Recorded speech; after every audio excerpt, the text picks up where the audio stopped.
God's vision channel చూస్తున్న ప్రతి ఒక్కరికి ప్రభు అయిన యేసుక్రీస్తు నామమున మీ అందరికీ వందనాలు. మీ అందరు బాగున్నారా? మరి నేను కూడా బాగున్నాను. మరి కళ్ళు మూసుకోండి, ప్రార్థించుకుందాం. స్తోత్రం స్తోత్రం నాయన, పరిశుద్ధుడా, మహోన్నతుడా, పరలోకంలో మా తండ్రి ప్రభువ, నీ ఆత్మచేత నీ జ్ఞానం చేత మమ్మల్ని నడిపించమని అడుగుతున్నాను తండ్రి. అదేవిధంగా తండ్రి నాయన ప్రభువ, మరి ఆరాధనలో మాకు తోడుగా ఉండి నీ పరిశుద్ధాత్మ చేత నడిపించమని నజరేయుడైన యేసు నామమున అడుగుతున్నాం పరమ తండ్రి. ఆమేన్ ఆమేన్ ఆమేన్.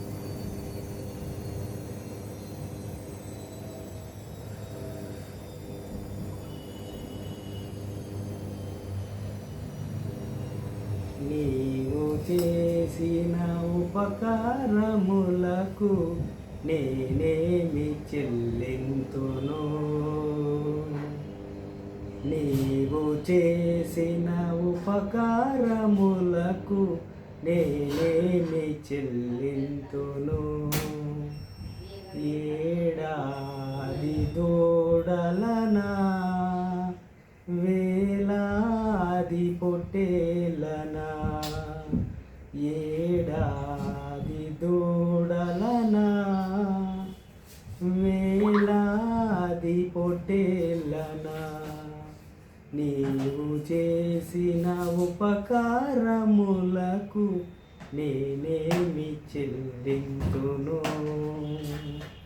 వేలాది నదులంత విస్తార తైలము నీకిచ్చిన చాలునా? వేలాది నదులంత విస్తార తైలము నీకిచ్చిన చాలునా? గర్భఫలమైన జ్యేష్ఠ పుత్రుని నీకిచ్చిన చాలునా? గర్భఫలమైన నా జ్యేష్ఠ పుత్రుని నీకిచ్చిన చాలునా? ఏడాది దూడలనా, వేలాది పొట్టేలనా, నీవు చేసిన ఉపకారములకు నేనేమి చెల్లింతును? నీవు చేసిన ఉపకారములకు నేనేమి చెల్లింతును? మరణ పాత్రుడైన నా మరణించితివి, సిలువలో కరుణ చూపి. మరణ పాత్రుడైన నాకు మరణించితి, సిలువలో కరుణ చూపి. నీవు జీవము మార్గము నడిపించు నా యేసయ్యా, యేసయ్యా. కరుణ చూపిన నీ జీవ మార్గము నడిపించు నా యేసయ్యా. ఏడాది దూడలనా, వేలాది పొట్టేలనా, నీవు చేసిన ఉపకారములకు నేనేమి చెల్లింతును? విరిగి నలిగిన బలియాగమును నా హృదయం అర్పింతును. విరిగి నలిగిన బలియాగమును నా హృదయం అర్పింతును.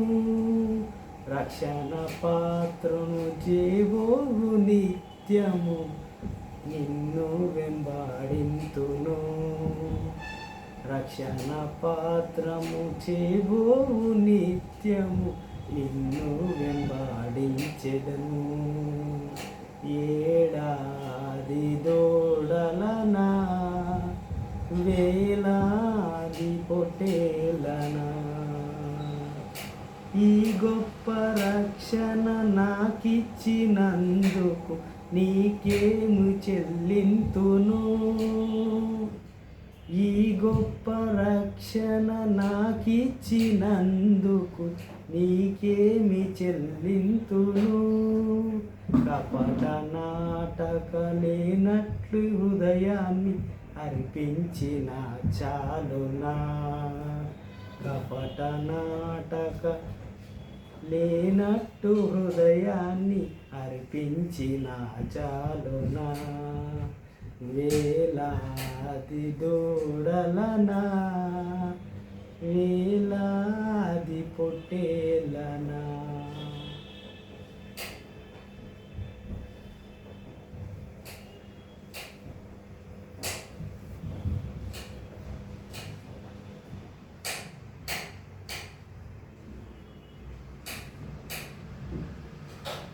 మహిమ ఘనతకు అర్హుడవు నీవే నా దైవము.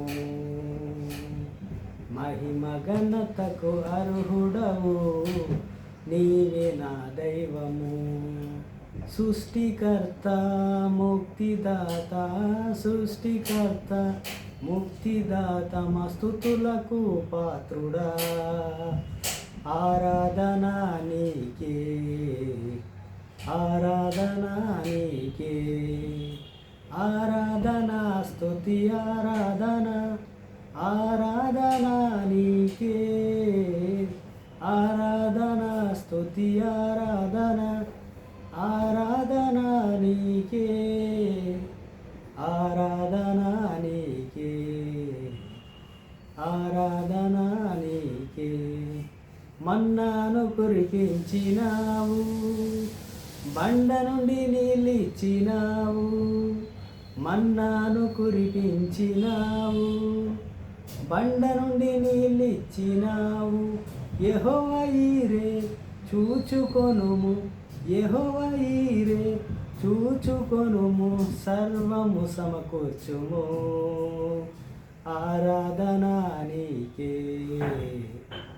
ఆరాధన నీకే, ఆరాధన స్తుతి ఆరాధన, ఆరాధన నీకే, ఆరాధన స్తుతి ఆరాధన, ఆరాధన నీకే.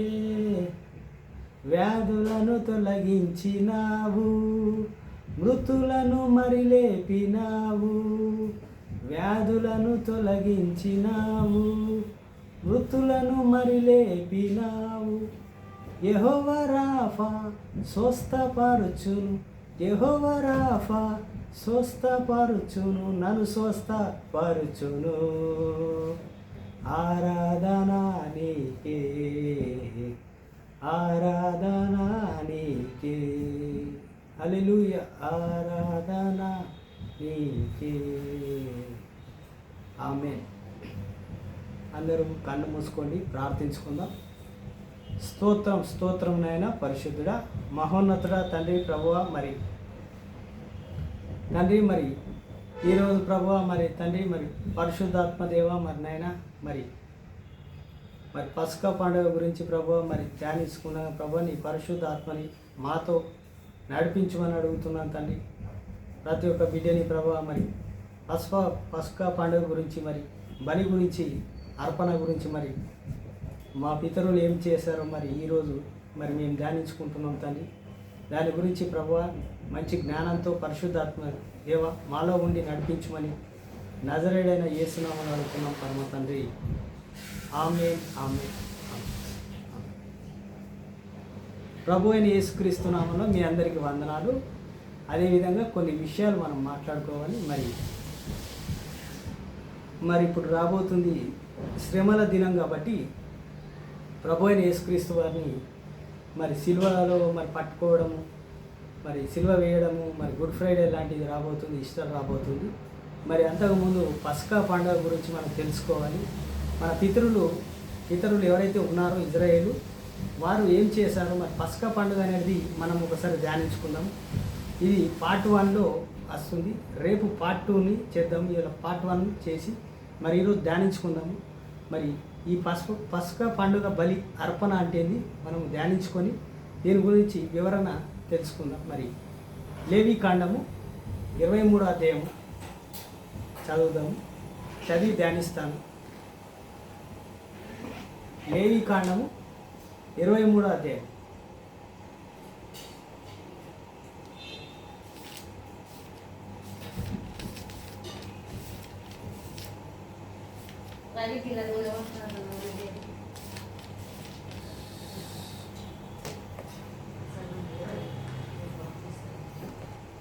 లేవికాండము 23వ అధ్యాయము.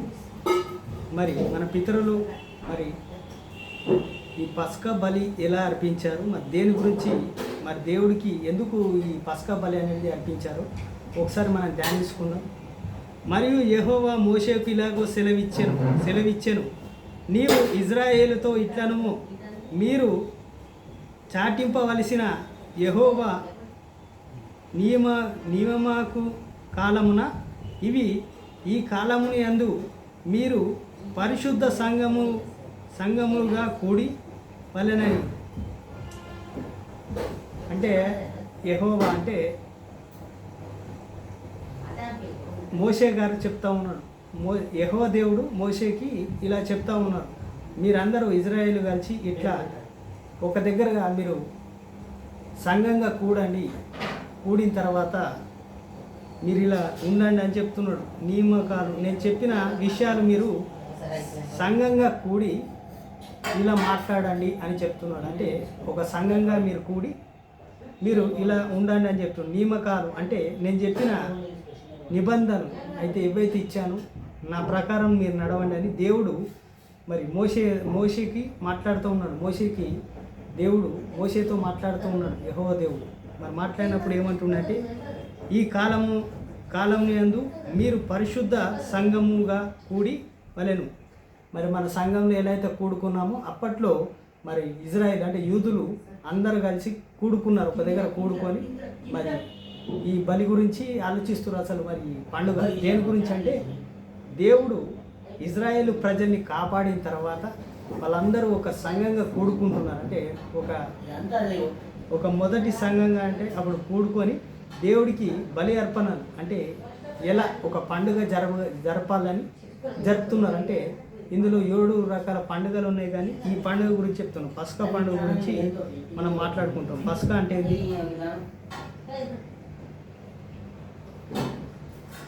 నా నియమ కాలమును ఇవే, 6 దినములు పని చేయవలెను. నా నియమకములు అంటే నా ఒక్క మాట వినండి అంటున్నాడు దేవుడు.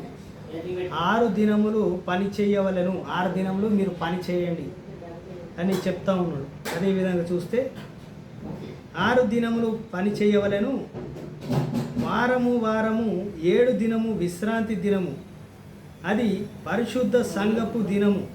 అందులో మీరు ఏ పని అయినను చేయకూడదు. అంటే ఇది నా విశ్రాంతి దినం, ఇది పరిశుద్ధ దినము, మీరు ఏ పని కూడా చేయొద్దని మోషే గారు చెప్తా ఉన్నారు సంఘంలో ఉన్నవారు, అక్కడ ప్రజలు ఎవరైతే ఉన్నారో వాళ్ళందరికీ చెప్తా ఉన్నారు, మీరు 7వ దినంన మీరు ఏ పని చేయదు. దేవుడికి విశ్రాంతి దినం అంటే ఇది మన దేవుడికి ప్రార్థించుకునే సమయము, ఇది మనం బలులు అర్పించే సమయం అని చెప్తున్నాడు. ఏ పని కూడా మీరు 6 రోజులు పని చేయండి, కానీ 7వ రోజున మాత్రం మీరు పని చేయొద్దని చెప్తా ఉన్నాడు. ఇది విశ్రాంతి దినం అని చెప్తా ఉన్నాడు. ఇవి యెహోవా నియమ కాలమును నియమించాను. నియమాలు అంటే దేవుడిచ్చిన నియమం బట్టి నేను చెప్తున్నా. ఇవి యెహోవా నియమించాను అంటే దేవుడే నియమించాడు. మరి మోషే గారు చెప్తా ఉన్నారు, దేవుడు చెప్తా ఉన్నాడు, యెహోవా దేవుడు ఇది నేను నియమించాను, ఇది ఎవరు తప్పద్దు నియమం అని చెప్తున్నాడు. నియమించిన కాలమును బట్టి వీరు చాటింపవలసిన పరిశుద్ధ సంఘపు దినములు ఇవే. చెప్పవలసిన సంఘము ఒక్క దినములు అంటే రోజులు ఇవే. మీరు 6 రోజులు పని చేయండి, 7వ రోజున విశ్రాంతి దినము, మీరు పని చేయకూడదని మోషే గారు చెప్తా ఉన్నారు. ఇవి దేవుడి యొక్క మాటలు, నా మాటలు కావు, ఇవి తండ్రి అయిన దేవుడు మన దేవుడు మరి యెహోవా దేవుడు చెప్తా ఉన్నాడని మోషే గారు అక్కడ ఉన్న సంఘానికి చెప్తా ఉన్నారు. మరి చెప్పినప్పుడు మొదటి నెల 14వ దినము సాయంకాలం అందు యెహోవా పస్కా పండుగ జరుగును. మొదటి నెల 14వ దినము అంటే మొదటి నెల 14వ దినం అంటే 14 రోజులు, అంటే మొదటి నెలలోనే 14వ డేటు అంటే దినం అంటే 14వ రోజున ఈ పస్కా పండుగ అనేది జరుపుకుంటామంట. పస్కా పండుగ అనేది సాయంకాలం మందు యెహోవా పస్కా పండుగ జరుగును. దేవుడి యొక్క పస్కా పండుగ మనం చేసుకుంటున్నామని చెప్తా ఉన్నాడు. 14వ రోజు అంటే రెండో ఆదివారం అనుకోవచ్చు. మన భాషలో ఇప్పుడున్న క్యాలెండర్ ప్రకారం 7 అంటే వారానికి 7 రోజులు వేసుకుంటే రెండో ఆదివారంలో ఈ పండుగ జరుగుతుందని చెప్తుంది. అంటే వారంలో మరి 14వ రోజు అంటే ఆదివారం వస్తుంది కాబట్టి ఇప్పుడు మన క్యాలెండర్ బట్టి రెండో ఆదివారం అని వేసుకోవచ్చు. మరి అప్పుడు మరి మోషే గారు చెప్తా ఉన్నారు,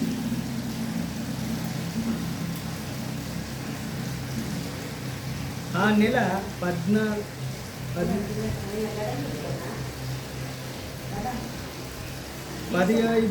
దినమున యెహోవాకు పొంగిన రొట్టెలు పండుగ జరుగును. 15వ రోజున ఏమవుతుందట? పొంగిన రొట్టెల పండుగ. 14వ రోజున పస్కా పండుగ, 15వ రోజున పొంగిన రొట్టెల పండుగ. వాటిని తినవలను, పొంగించి ఆ రొట్టెల్ని మనము తినాలట.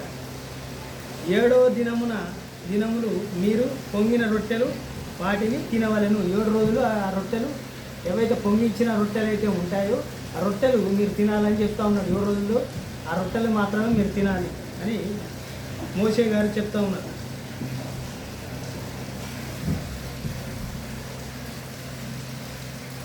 మొదటి దినమున మీరు పరిశుద్ధ సంఘముగా కూడవలెను. అందులో మీరు జీవన ఉపాధి అయిన ఏ పనియు చేయకూడదు. మొదటి దినమున మీరు పరిశుద్ధ సంఘముగా, అంటే మొదటి దినం నుంచే మీరు పరిశుద్ధ సంఘంగా, ఆ పండుగ స్టార్ట్ అయిన నుంచి మొదటి సంఘంగా మీరు, అది మొదటి దినం అంటే మొదటి రోజు నుంచే మీరు అందరూ కూడుకోవాలి. కూడుకున్న తర్వాత మీరు ఏ పని చేస్తున్నారో ఆ పని మాత్రం మీరు చేయొద్దు. ఏ పని చేసినా మీరు ఆ పని అయితే ఆపేయాలని మోషే గారు చెప్తున్నారు. మరి సంఘంగా కూడుకోండి అని చెప్తా ఉన్నారు.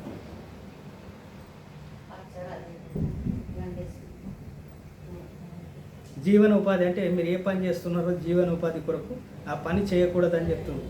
7 దినంలో మీరు యెహోవాకు హోమ అర్పణము చేయవలెను.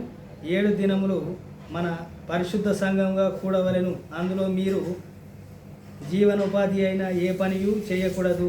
వారితో చెప్పాను. మరియు యెహోవా మోషేకు ఇలాగ సెలవిచ్చెను, నీవు ఇజ్రాయేలుతో ఇట్లను, నేను నీకిచ్చుచున్న దేశమునకు మీరు వచ్చి దానిని పంటను కోయినప్పుడు మీరు మొదటి పంటలో ఒక్క పన్నును యజమానుని యొద్ద తేవలను. యెహోవా మిమ్మును అనుగ్రహించినట్లు అతడు యెహోవా సన్నిధిని ఆ పన్నును అల్లడింపవలెను. విశ్రాంతి దినమున మరియు ఆ దినము మరుదినమున యజమానుని దానిని ఆలపింపవలెను. మీరు ఆ పన్నును అర్పించే దినమున నిర్దోషమైన ఏడు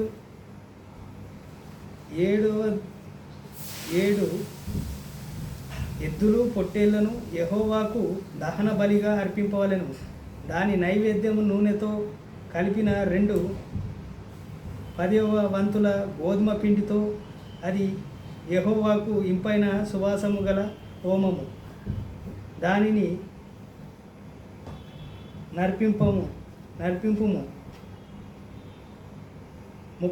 ముప్పరుపు ద్రాక్షరసము, 30 ద్రాక్షరసము మీరు దేవునికి అర్పింపవలను. అంటే ఇక్కడ ఏమంటున్నాడు, మీరు పంట కోస్తారు, ఆ పంటని ఏం చేస్తారంటే మీ యజమానుడి దగ్గరకు తెస్తారు. ఆ యజమానుడి దగ్గర నుంచి మళ్ళీ మీరు సంఘంకి తెచ్చి దేవుడికి అర్పించాలి. తర్వాత మీరు ఎద్దుల్ని మరి పొట్టేళ్ళని అర్పించాలి, దహన బలిగా దేవునికి అర్పించాలి. అంటే ఇక్కడ దహన బలుల గురించి దేవుడు చెప్తా ఉన్నాడు. అంటే మీరు ఏ పని చేసినా అందులో దేవుడికి మీరు అర్పించాలని ఉంది. అంటే ఇది మనము మన పితరులు ఏమేమి చేశారో అది మాట్లాడుతున్నాం. మరి దహన బలుల గురించి ఇప్పుడు లేదు కాబట్టి ప్రభు అయిన యేసుక్రీస్తు వారు వచ్చి మరి బలియాగం చేశాడు, మరి ధర్మశాస్త్రాన్ని నిలబెట్టాడు. కాబట్టి మరి చేయకూడదని కాదు, కానీ ఇది మనం తెలుసుకోవాలి. కాబట్టి మనము చరిత్రని మనం తెలుసుకోవాలి. ఎందుకంటే మనకు ఈరోజు మనకు పాత నిబంధన తెలియకపోతే కొత్త నిబంధన మనకు అర్థం కాదు. కాబట్టి దేవుడు ఏం చేస్తుందంటే నైవేద్య పరంగా చేశారట. మన పితరులు ఏం చేశారట, ఎద్దుల్ని పొట్టేళ్ళని దహన బలులుగా మరి దేవుడికి ఇంపైన సువాసనగా, అంటే అక్కడ బలిపీఠం కట్టి వాటిని దహన బలుగా అర్పించినప్పుడు ఆ వాసన అనేది దేవుడి దగ్గరికి వెళ్తూ ఉందట, పొగ. అప్పుడు యెహోవాకు ఇంపైన సువాసన అనిపించిందట. మీరు మీ దేవుని అర్పణను తెచ్చే వరకు ఆ దినమెల్లా మీరు రొట్టె ఏమియు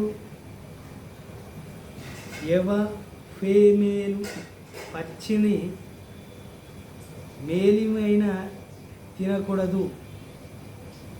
మీరు ఏమి కూడా భోజనం చేయొద్దు, ఏమి కూడా దేవుడికి తెచ్చిందాక మీరు ఏమి తినకూడదు అని చెప్తుంది.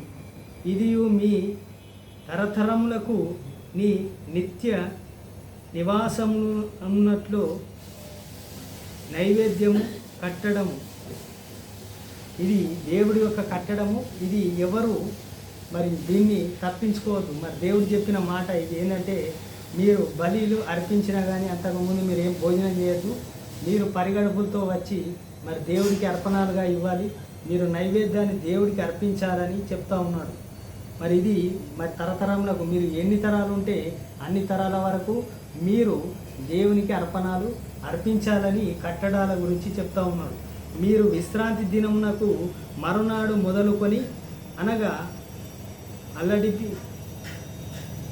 అల్లడించు పన్నును మీరు తెచ్చి దినమును మొదలుకొని 7 మారులు లెక్కింపవలెను.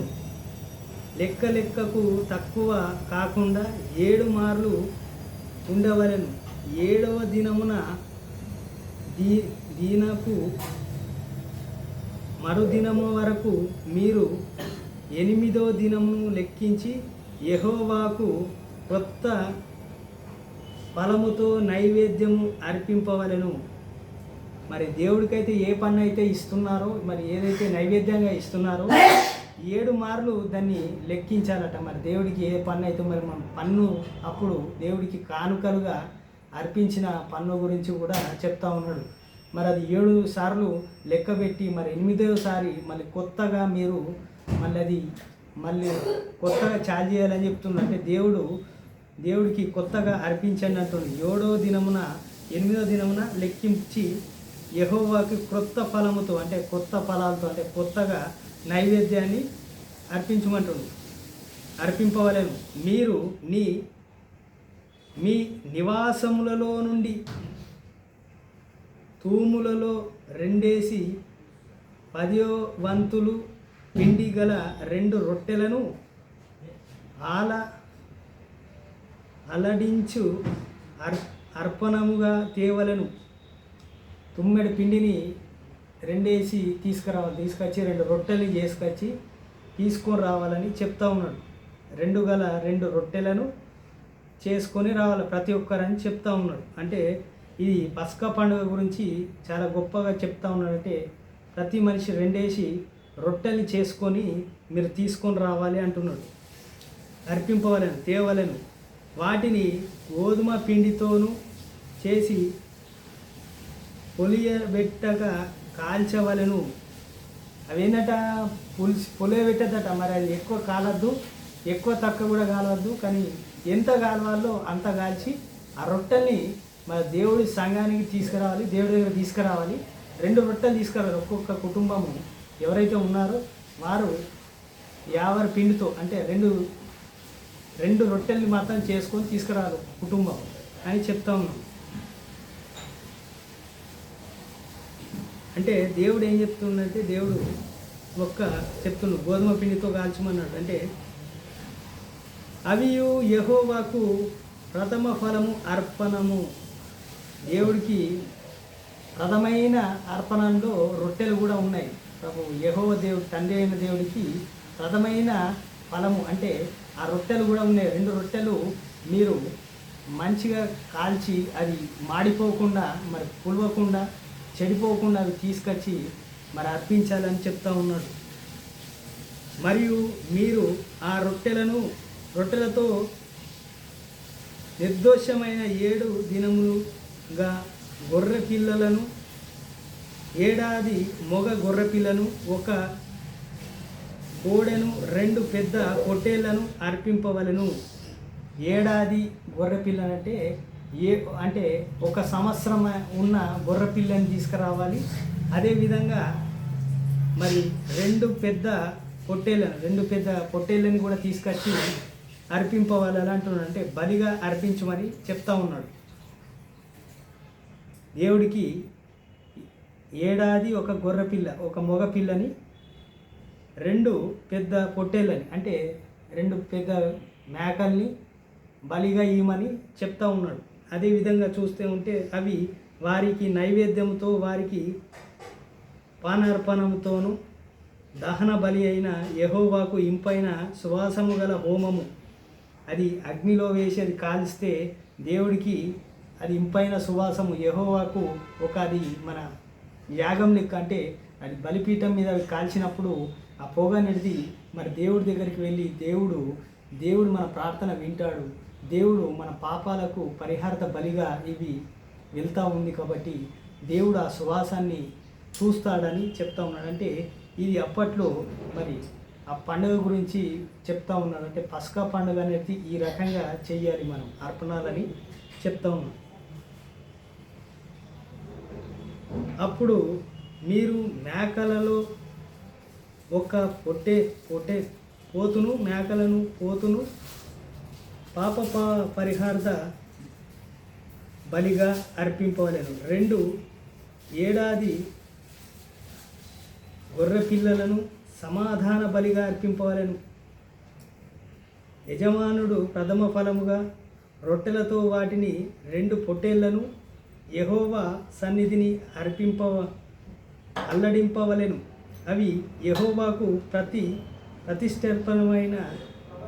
ప్రతిష్ఠింపబడిన యజమానుడుగా అనగా అంటే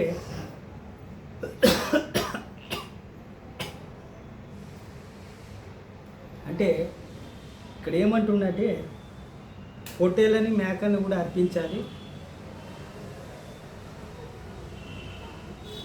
పాప పరిహారత బలిగా అర్పించేది 2 ఏడాది గొర్రె పిల్లలను, అంటే ఏడాదికి సంబంధించిన సంవత్సరం కలిగిన వయసు గొర్రె పిల్లల్ని 2 బలి ఇవ్వాలి. అదేవిధంగా సన్నిధిని అల్లడింపవలెను. అంటే ఆ రక్తాన్ని చల్లాలని చెప్తా ఉన్నాడు, సంఘంలోకి తీసుకురాలి. అవి యెహోవాకు ప్రతిష్ఠింపబడిన యజమానుని అగును. అది దేవుడికే, మరి యజమానుడు దేవుడికే అర్పించాలి అనేవాడు. మీరు పరిశుద్ధ సంఘముగా కూడుకొనవలెను, చాటింపవలెను. అందులో మీరు జీవనోపాధి అయిన ఏ పనియు చేయకూడదు. ఇది మీరు సమస్త నివాసులలో మీ తరతరములకు నిత్యము కట్టడము. దేవుడికి స్తోత్రం కలుగుగాక. మరి ఇక్కడ ఏమంటుందంటే మన పితరులు ఆల్రెడీ చేశారు. దీని గురించి ఏమంటున్నారంటే మరి బలి ఎలా అర్పించాలి, ఎలా నీట్గా ఉండాలి. మరి 7వ దినంన ఎవరైనా సరే సంఘంకి వెళ్తే ఈ పస్కా పండుగ జరిగేటప్పుడు ఏం చేయాలట, మనం చేసే పని 6 రోజులు పని చేసి 7వ రోజున పని చేయకూడదు. మరి 2వది ఏంటంటే మనము దేవుడికి ఏమేమి అర్పించాలంటే మరి పస్కా పండుగ కాబట్టి ఏడాది మేక పిల్లని, 2 పొట్టేళ్ళని, అదేవిధంగా పాప పరిహార బలిగా అంటే మళ్ళీ ఏడాది 2 గొర్రె పిల్లల్ని, అదేవిధంగా 2 పొట్టేళ్ళని. అంటే దేవుడికి ప్రాణార్పణగా ఇచ్చేటి బలులు వేరున్నాయి, మరి దహన బలిగా ఇచ్చేటి వేరున్నాయి. యెహోవాకి మళ్ళీ రొట్టె గురించి కూడా చెప్పాడు. యావ పిండి అంటే ప్రతి ఒక్కరూ యావడి పిండి తీసుకొని అవి ఏం చేయాలంటే 2 రొట్టెలు చేయాలి. అవి పులవకుండా చూసుకోవాలంటే ప్రతి ఒక్కరూ తన కుటుంబం గురించి అంటే ఇప్పుడు ఎలా అయితే రొట్టె విరుస్తూ ఉన్నామో ఇంటింటికి వెళ్ళి అప్పట్లో మన పితరులు ఆ రొట్టెల్ని తెచ్చి దేవుడికి అర్పించేవారు. అంటే అది బలిగా ఇచ్చేవారు. అంటే ఎట్లయితే పశువులు ఇప్పుడు మేకలు ఎడ్లు ఎలా అయితే అర్పించారో అదేవిధంగా దేవుడికి ప్రతిష్ఠితంగా మన ఆ రొట్టెల గురించి కూడా దేవుడు చెప్తా ఉన్నాడు. అంటే మోషే గారు అంత గొప్పగా చేయించారు. అంటే దేవుడికి ఎలా చేయాలి, అప్పట్లో మరి ప్రార్థనలు ఎలా ఉండేవి అంటే ఇలా ఉండేది. మరి అర్పణ గురించి బాగా ఉండేది. అంటే బలి అర్పణ అనేది ఉండేది. మరి ఇప్పుడు మరి ప్రభు అయిన యేసుక్రీస్తు వారు వచ్చి మరణించారు కాబట్టి మరణించి తిరిగి లేచిన తర్వాత మనం ఇప్పుడు రొట్టె ద్రాక్షారసం తీసుకుంటున్నాం తప్ప మరి అప్పట్లో బలులు వేరుండేటి. మరి ప్రభు అయిన యేసుక్రీస్తు వారు రాకపోతే మనం కూడా ఈ బలి అని అర్పించేది మరి పస్కా పండుగ మనం కూడా చేయాల్సి వస్తుండే. కానీ ప్రభు అయిన యేసుక్రీస్తు వారు కూడా మరి పస్కా పండుగ కూడా చేసినట్టుగా ఉంది. అది రేపటి భాగంలో మరి నెక్స్ట్ ఎపిసోడ్లో రేపటి భాగంలో 2వ పార్ట్లో మరి శిష్యులు ఏం చేశారు, మరి ప్రభు అయిన యేసుక్రీస్తు వారు కూడా మరి ఏం చేశారు రేపటి భాగంలో అది చదువుకొని దాన్ని ధ్యానించుకుందాం. ప్రభు అయిన యేసుక్రీస్తు నామములో మీ అందరినీ దీవించి ఆశీర్వదించును గాక. ఆమేన్. కళ్ళు మూసుకొని ప్రార్థించుకుందాం. స్తోత్రం నాయన, పరిశుద్ధుడా, మహోన్నతుడా, సర్వోన్నతమైన దేవా ప్రభా, మరి తండ్రి ఇవన్నీ శ్రమల దినంలో తండ్రి నాయన ప్రభా పస్కా పండుగ వస్తుంది తండ్రి నాయన.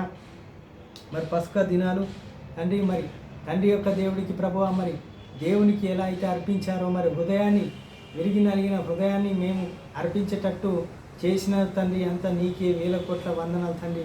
మేము బలులు అర్పించేటట్టు కాకుండా ప్రభువా మమ్మల్ని మరి నూతనంగా నడిపిస్తున్నందుకు మరి ప్రభువా నీకే 1000 కోట్ల వందనాలు తండ్రి. మా కొరకు మీరు సిలువలో బలి అర్పణగా ఉన్నారు తండ్రి. మరి అదేవిధంగా తండ్రి ఈ కట్టడాల గురించి కూడా మరి ఈరోజు మరి చరిత్ర గురించి మరి చెప్పడం విషయాలు మరి అంతా నీ కృపనే, నీ జ్ఞానమే తండ్రి. నాదేం లేదు తండ్రి, అంతా నీకే మహిమ ఘనత ప్రభువా. ఇంకా మరి మంచి జ్ఞానంతో నడిపించండి ప్రభువా. ప్రతి ఒక్క బిడ్డలకు ఇలాంటి విషయాలు ఇంకా చెప్పేటట్టు మంచి జ్ఞానాన్ని నాకు దయచేయండి. అదేవిధంగా గాడ్స్ విజన్ ఛానల్ చూస్తున్న ప్రతి ఒక్క బిడ్డలు జీవితాలు మారిపోవాలి ప్రభువా. ప్రతి ఒక్క బిడ్డలు కూడా ఇలా మరి సంతోషంగా మరి దేవుడితో మరి సహవాసం చేసేటట్టు సహాయం చేయండి తండ్రి. మరి ఎవరైతే మరి ఉపవాస ప్రార్థనలు మరి చాలా అయినాయి ప్రభావ, ప్రతి ఒక్క బిడ్డల్ని మరి మంచి బలాన్ని శక్తిని దయచేసి వాళ్ళ ప్రతి ఒక్క ఉపవాస ప్రార్థనని మరి విజయవంతంగా మరి జరిగేటట్టు సహాయం చేయండి తండ్రి. మరి ఇంకా ఉత్సాహంగా ముందుకెళ్ళేటట్టు మరి లోకమంతా ఉపవాసం ఉంటుంది తండ్రి. మరి ప్రభువా మరి గుడ్ ఫ్రైడే రాబోతుంది తండ్రి, ఈస్టర్ రాబోతుంది తండ్రి. మరి ప్రభువా శ్రమ దినాలు రాబోతున్నాయి తండ్రి. మరి మేము కూడా అలా పాల్గొనేటట్టు మాకు సహాయం చేయండి తండ్రి. నీ జ్ఞానం చేత నడిపించి ప్రభువా. మరి ఈరోజు పస్కా పండుగ గురించి మరి మాట్లాడడం మరి పార్ట్ 1లో తెలుసుకున్నట్టు నైవేద్యాలు ఎలా బలులు అర్పించాలి, మరి ఎలా ఉండాలి, మనుషులు మరి 6 దినాలు పనిచేయాలి, 7వ దినంన మరి సంఘంగా కూడుకోవాలని మరి ఈ రోజుల్లో మరి ఎలా అయితే అపోస్తులు చేశారో ఆ రోజుల్లో మా పితరులు మరి ఎవరైతే ప్రవక్తలు అయితే ఉన్నారో మోషే ద్వారా మరి అలా ముందుకెళ్ళారు ప్రభువా. అదేవిధంగా తండ్రి మరి మేము కూడా ముందుకెళ్ళేటట్టు సహాయం చేయమని నజరేయుడైన యేసు నామములో అడుగుతున్నాం పరమ తండ్రి. ఆమేన్. గాడ్స్ విజన్ ఛానల్ చూస్తున్న ప్రతి ఒక్కరికి ప్రభు అయిన యేసుక్రీస్తు నామములో మీ అందరికీ వందనాలు. ఆమేన్.